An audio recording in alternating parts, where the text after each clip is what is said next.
اعوذ باللہ من الشیطان الرجیم بسم اللہ الرحمن الرحیم الحمد لولیہ والصلاة والسلام علی نبیہ وعلی آلہ واصحابہ اجمعین اللہم صلی علی سیدنا و مولانا محمد وعلی آلہ واصحابہ اجمعین۔ محترم ناظرین و سامعین، السلام علیکم ورحمۃ اللہ وبرکاتہ۔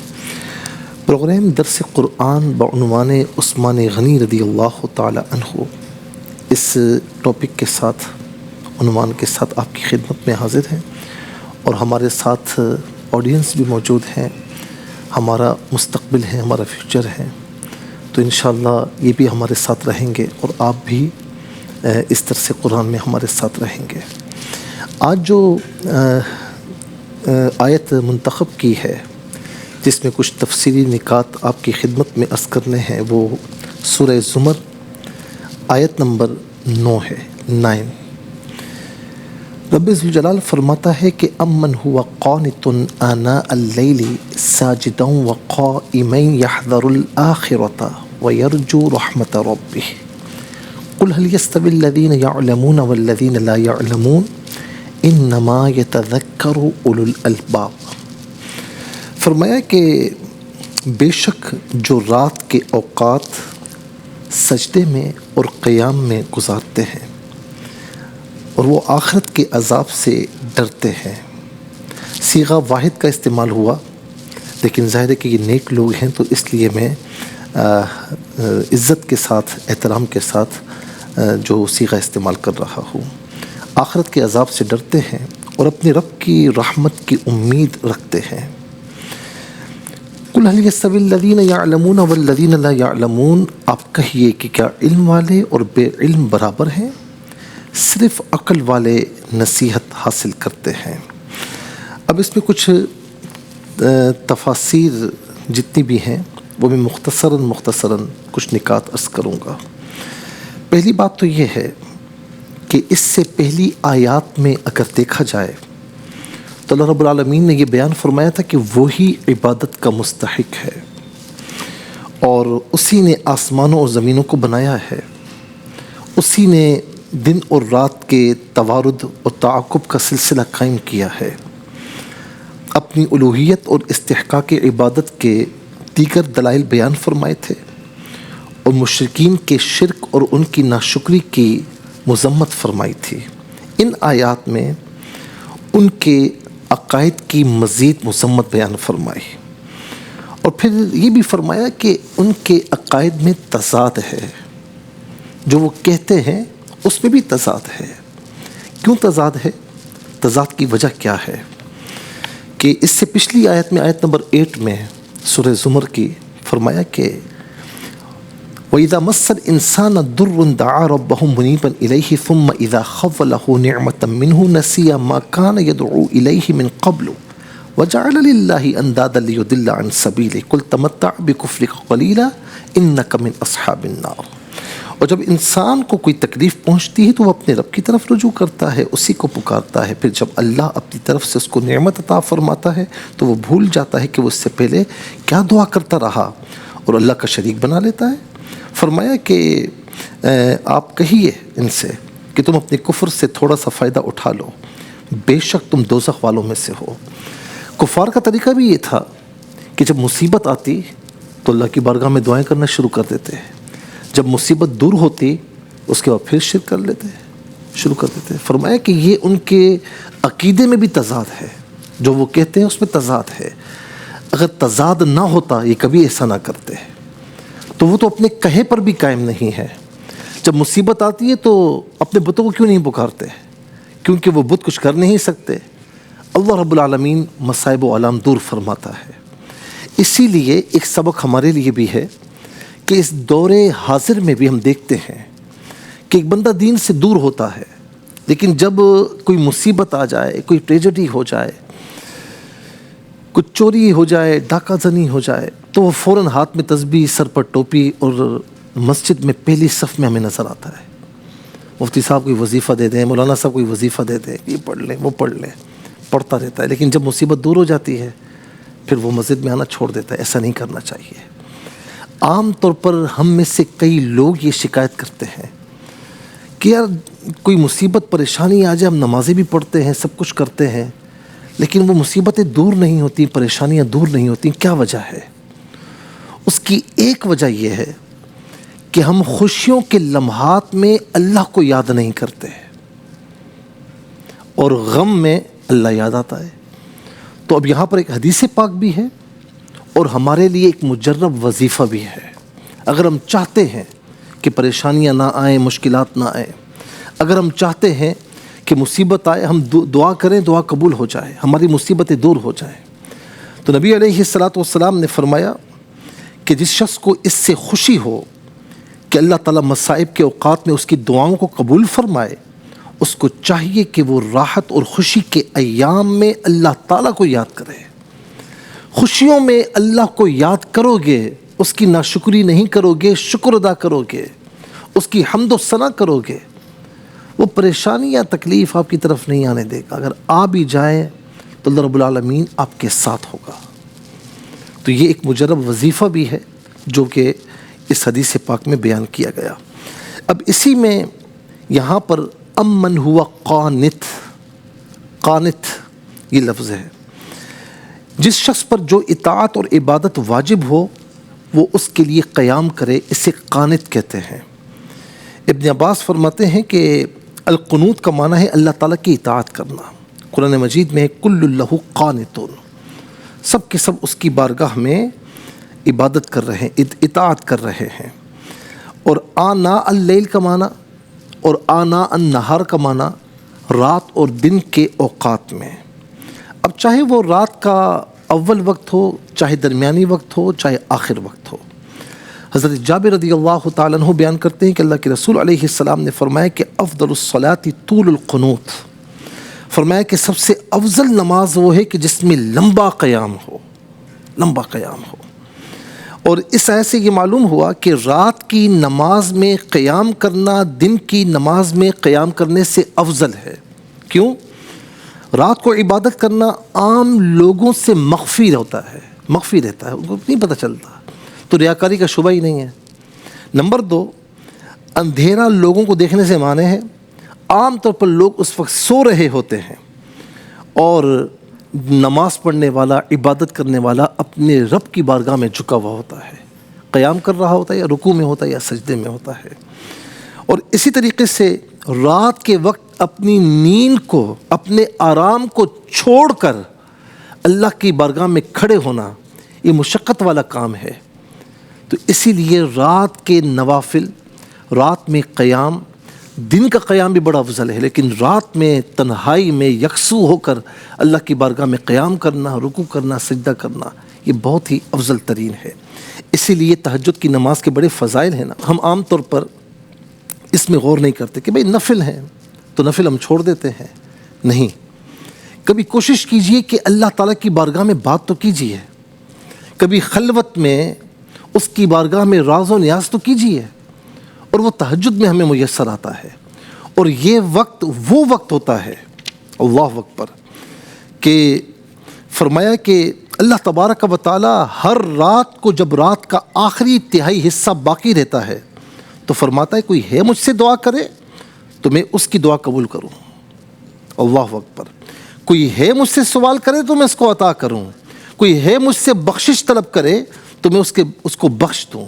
یہ صحیح بخاری، صحیح مسلم میں اور دیگر سنن ابو داؤد میں بھی یہ حدیث پاک موجود ہے. اور فرمایا کہ رات میں گھڑی ایسی آتی ہے کہ جس بندے کو مل جائے وہ اس گھڑی میں دنیا اور آخرت کی جس چیز کا بھی سوال کرے اللہ تعالیٰ اس کو عطا فرماتا ہے. اور یہ گھڑی ہر رات میں ہوتی ہے. تو اسی لیے رات کی تنہائیوں میں تھوڑا سا نیند کو چھوڑ کر اللہ کی بارگاہ میں کھڑے ہوں، اس کا مزہ، اس کا سرور ہی کچھ اور ہے. سیدہ خاتون جنت رضی اللہ تعالی عنہا فرماتی ہے نا، رات رات بھر عبادت کرتی ہے تو عرض کرتی ہیں کہ مولا تو نے راتیں بہت قلیل بنائی ہیں، ایک رات ایسی طویل بنا دے کہ تیری یہ عاجزہ بندی تیری بارگاہ میں جی بھر کے سجدہ کر لے.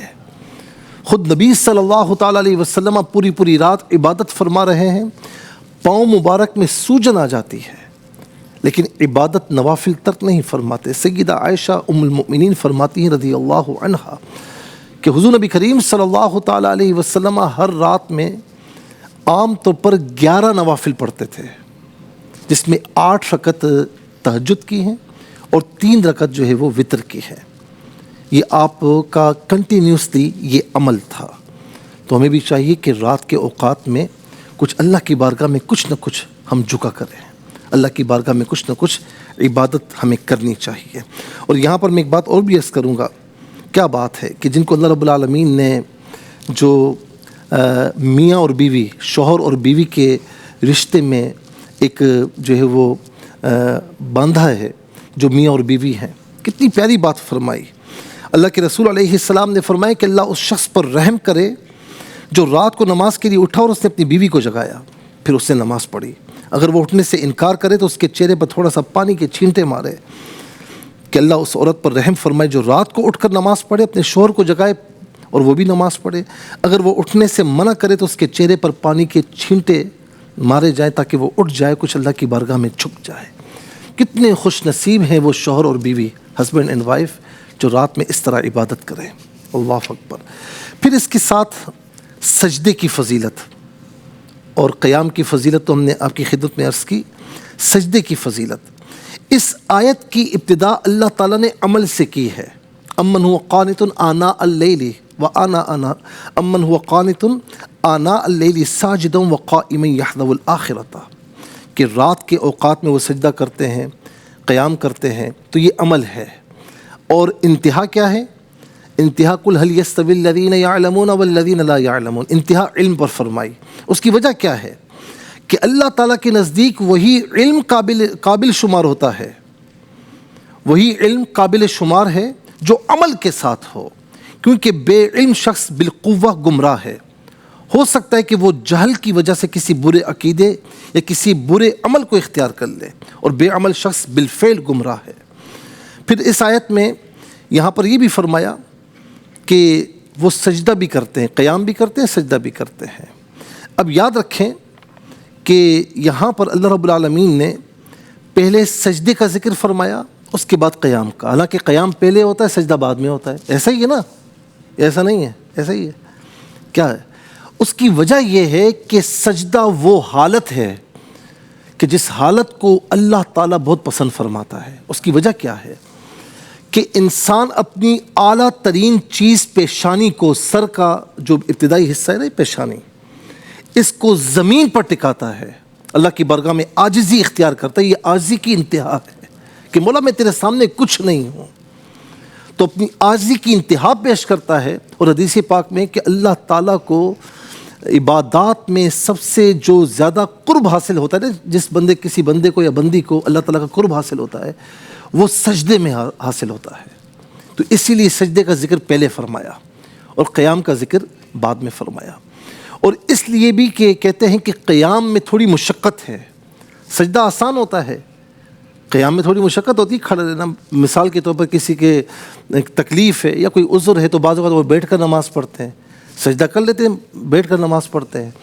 تو ظاہر ہے کہ عذر ہو تو وہ جائز ہے، ٹھیک ہے، لیکن بغیر عذر کے کھڑے ہو کر بیٹھ کر نماز نہیں پڑھنی چاہیے، تو کھڑے ہو کر ہی نماز پڑھنی چاہیے۔ تو قیام تھوڑا مشکل ہوتا ہے، اس لیے فرمایا کہ قیام کا اجر زیادہ ہے کیونکہ اس میں مشقت زیادہ ہے۔ اور سجدے میں چونکہ قرب کے جو لمحات ہیں وہ سجدے میں حاصل ہوتے ہیں۔ کیا بات ہے! اور یہاں پر میں ایک بات عرض کروں گا کہ سیدنا عثمان غنی رضی اللہ تعالی عنہ، اللہ اکبر، کیا سجدوں کا عالم ہے، کیا عبادتوں کا عالم ہے، کہ رات میں تہجد کی نماز پڑھتے، نوافل پڑھتے، اور بعض اوقات ایک رکعت میں پورے قرآن کی تلاوت فرماتے ہیں۔ اللہ اکبر، اللہ اکبر، اتنا گم ہو جاتے ہیں۔ اچھا یہ آپ دیکھیں کہ اللہ تبارک و تعالیٰ نے اس آیت میں جو بندوں کا ذکر فرمایا، تو ایک روایت میں یہ بھی ہے کہ اس سے مراد سیدنا صدیق اکبر ہیں، ایک روایت یہ بھی ہے کہ اس سے مراد فاروق اعظم ہیں، لیکن یہ روایت بھی موجود ہے کہ اس سے مراد حضرت سیدنا عثمان غنی رضی اللہ تعالیٰ عنہ ہے۔ اللہ اکبر، یعنی جسمانی عبادت ہو یعنی رات کی تنہائیوں میں عبادت ہو یا دن میں عبادت ہو یا پھر روزہ یہ عبادت ہو، روزے بھی رکھتے تھے، کثرت سے روزہ دار رہتے تھے، اللہ اکبر، نفلی روزے رکھتے تھے، یا پھر مالی عبادت ہو، ہر عبادت میں آپ پیش نظر آتے ہیں۔ کیا آپ نے وہ حدیث پاک نہیں پڑھی کہ جب حضور نبی کریم صلی اللہ تعالی علیہ وسلم نے ایک موقع پر جب طلب فرمایا، غزوہ تبوک کا موقع تھا، جیش العسرہ، تو آپ کی سخاوت سے اتنا خوش ہوئے کہ نبی علیہ السلام نے فرمایا کہ ما در علی عثمان ما عمل بعد هذه یا بعد اليوم، کہ میرے عثمان کو آج کے بعد سے کوئی عمل نقصان نہیں پہنچا سکتا۔ اللہ اکبر۔ تو یہ عبادات سیدنا عثمان غنی رضی اللہ تعالیٰ عنہ کی، ارے جنہوں نے عشرہ مبشرہ میں تو آپ کا ذکر ہے، جیتے جی جنت کی بشارت ہے آپ کے پاس، لیکن اس کے علاوہ وہ یہودی سے کنواں خریدنا، اللہ اکبر، یہاں بھی جنت کی بشارت ہے۔ کون ہے جو جنت خریدے؟ آپ نے کنواں خرید کر جو ہے وہ مسلمانوں کو وقف فرما دیا۔ پہلے آدھا کنواں خریدا، پھر اس کے بعد پورا کنواں خرید کر مسلمانوں کو وقف فرما دیا، اور آج تک اس کے ثمرات اہل مدینہ کو مل رہے ہیں۔ آج بھی آپ کے نام سے وہاں پر ہوٹل بھی موجود ہے، اور وہ سارا کا سارا غریبوں میں تقسیم ہو رہا ہے پیسہ، یعنی آج تک اس کے ثمرات ہیں۔ تو سیدنا عثمان غنی رضی اللہ تعالی عنہ کی عبادت کا اندازہ اس سے لگا سکتے ہیں کہ جب آخری وقت ہے اور آپ کو شہید کیا جا رہا ہے، جانتے ہیں کیا تھا اس وقت؟ قرآن شریف سامنے رکھا ہوا تھا اور قرآن شریف کی تلاوت فرما رہے ہیں، اور اس وقت جس وقت آپ کو شہید کیا گیا وہ قرآن آج بھی کہتے ہیں کہ کسی میوزیم میں موجود ہے، اور وہاں پر آج بھی یہ نشانات جو خون کے نشانات ہیں وہ موجود ہیں، یہی کہا جاتا ہے، باقی اللہ تعالیٰ زیادہ بہتر جانتا ہے۔ تو آپ اس وقت بھی یہ تلاوت فرما رہے تھے فَسَيَكْفِيكَهُمُ اللَّهُ وَهُوَ السَّمِيعُ الْعَلِيمُ، کہ ان قریب اللہ تعالیٰ ان کو کفایت فرما دے گا، اور وہ سننے والا جاننے والا، اور اسی حال میں تلاوت کرتے ہوئے اس دنیا سے آپ رخصت ہوئے ہیں۔ اللہ اکبر۔ تو جو تلاوت کرتے ہوئے دنیا سے رخصت ہوئے تو کیا شان ہے۔ حدیث پاک ہے نا کہ جو جس حال میں مرتا ہے اللہ تعالیٰ اسی حال میں اسے اٹھاتا ہے۔ جیسے ایک حاجی کا انتقال ہوا تو نبی علیہ السلام نے فرمایا کہ اسے اسی احرام کی چادروں میں کفنا دو، اور فرمایا کیونکہ یہ جب روز محشر اٹھے گا تو تلبیہ پڑھتے ہوئے اٹھے گا۔ تو کیا بات ہے سیدنا عثمان غنی رضی اللہ تعالیٰ عنہ کی کہ روز محشر جب اٹھیں گے، تشریف فرما ہوں گے، تو انشاءاللہ قرآن کی تلاوت کرتے ہوئے تشریف فرما ہوں گے۔ اللہ اکبر۔ اور اس کے علاوہ سخاوت، صدقات خیرات کا اہتمام کرنا، خوف خدا، تقوی، پرہیزگاری، یعنی کون سی عبادت کا ایسا درجہ ہے جو سیدنا عثمان غنی رضی اللہ تعالیٰ عنہ کی جو ہے وہ ذات گرامی میں موجود نہیں ہے۔ بس یہاں وقت مختصر رہتا ہے، پھر اس میں یہ بھی فرمایا کہ جو آخرت سے ڈرتا ہے اور اپنے رب کی رحمت کی امید رکھتا ہے۔ الایمان بین الخوف والرجاء، ایمان امید اور خوف کے درمیان کا نام ہے۔ ایسا نہیں کہ مکمل اللہ تعالیٰ سے بے خوف ہو جائیں، ایسا بھی نہیں ہے، اور ایسا بھی نہیں کہ اتنا زیادہ خوف ہو کہ رحمت کی امید ہی نہ ہو، نہیں، رحمت کی امید بھی ہو اور اللہ تعالیٰ کے عذاب کا خوف بھی ہو۔ پھر اس کے بعد یہ فرمایا کہ هل يستوي الذين يعلمون والذين لا يعلمون، آپ فرما دیجیے کہ کیا علم والے اور بغیر علم کے برابر ہو سکتے ہیں؟ بالکل نہیں ہو سکتے۔ کیوں؟ اندھیرا اجالا برابر ہو سکتا ہے؟ جو دیکھنے والا ہے، جو نابینا ہے، وہ آپس میں برابر ہو سکتے نہیں۔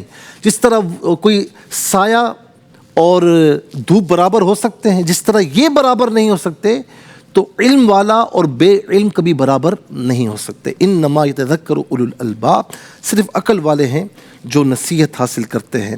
میں بس آخر میں یہی کہوں گا کہ سیدنا عثمان غنی رضی اللہ تعالیٰ عنہ انتہائی باوقار شخصیت، اور جسمانی عبادت ہو، مالی عبادت ہو، ہر حال میں، ہر عبادت میں پیش ہے۔ اور پھر سب سے بڑھ کر جو حیا، کہ میرے نبی فرماتے ہیں کہ میں اس سے حیا کیوں نہ کروں کہ جس سے اللہ کے فرشتے حیا کرتے ہیں، اتنے باحیا۔ اللہ تعالیٰ ہم سب کو سیدنا عثمان غنی رضی اللہ تعالیٰ عنہ کی اتباع نصیب فرمائے، آمین۔ وما علیہ الا البلاغ المبین۔ السلام علیکم ورحمۃ اللہ۔ وعلیکم السلام ورحمۃ اللہ وبرکاتہ۔ مفتی صاحب، میرا سوال یہ ہے کہ آپ نے فرمایا کہ حضرت عثمان غنی رضی اللہ تعالیٰ عنہ کا قیام طویل ہوا کرتا تھا، تو اب ہم اپنی نمازوں میں خشوع و خضوع کیسے پیدا کریں عبادات میں؟ دیکھیں یہ بڑا اہم سوال ہے، اور سیدنا عثمان غنی رضی اللہ تعالی عنہ ہوں کہ جب نماز میں کھڑے ہوتے نا تو اور کسی چیز کا ہوش نہ ہوتا۔ اسی طریقے سے ام المؤمنین سیدہ عائشہ رضی اللہ عنہا فرماتی ہیں کہ رسول اللہ صلی اللہ علیہ وسلم ہمارے درمیان ہوتے ہیں، لیکن جیسے اذان کی آواز آتی تو ایسے ہو جاتے جیسے ہمیں جانتے ہی نہیں ہیں۔ مولا علی رضی اللہ تعالیٰ عنہ کو آپ نے سنا ہوگا کہ وہ تیر یا نیزہ نکالا گیا نماز کے عالم میں، آپ کو پتہ ہی نہ چلا۔ سیدنا صدیق اکبر رضی اللہ تعالیٰ عنہ نماز کے دوران جب قرآن کی تلاوت کیا کرتے تو سینہ مبارک سے آوازیں آتی، فاروق اعظم رضی اللہ تعالیٰ عنہ، دیگر صحابہ کا۔ تو بات یہ ہے کہ وہ نماز کو بوجھ سمجھ کر نہیں پڑھتے تھے، وہ نماز کو اللہ تعالیٰ کی عبادت سمجھ کر پڑھتے تھے۔